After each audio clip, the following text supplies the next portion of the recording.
pero hindi na ako ganyan. And of course, labi na sa mga natkon, makon ka, ma-amaze ka kung saan i-prepare nila for the evaluation. Mura ba kung kayo nung dito, hindi basta-basta. So, di ka ma-amaze. Wala mo na experience ka, yan, makamit ka laing tao, maliit sa kapagayan, laing na mga city, laing na mga town, or so, makuhan ka ba niya? Every time mo mo sa nag-usga ng city or lugar, kung yung naay tao na imuhang malumulan. Hindi man ka makulaw kay nga, hindi mo ka makulaw kay kung ako magiging kung sila, kung gebaw ka nila, CCI ka. Na, ako galing term na ako nga, nami, sister chapter, nagagawa siya ng bilis kagayan, nagasuligaw sila.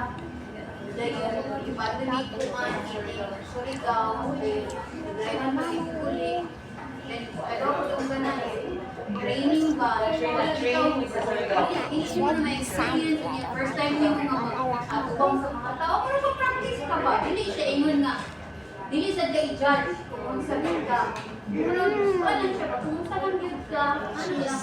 Speaking of tagan ka na inhan, so tagan ka members, akong ganahan ko kay, example natin, sister chapter nga. They're the first chapter ever sa Philippines. She say Manila. No, Asia. Asia.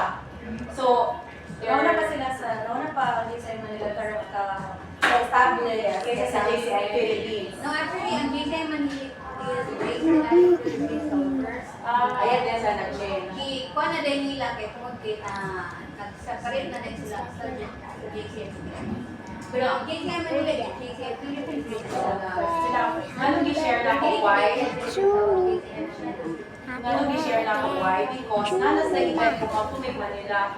I mean, nakatuon naman ko table etiquette no ingana. But kung every time mag-event sila, class, they're wealthy. Some of their members are wealthy.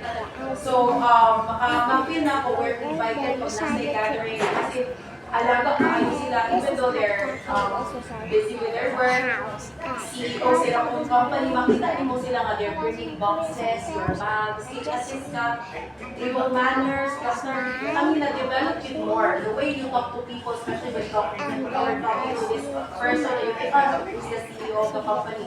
Some of their members, owner of Anta, owner of Flying V. So, so di ba ma-develop mo, so ako nga time, I'm working with Max. So, pag may mga boss na, you need to talk to the representative and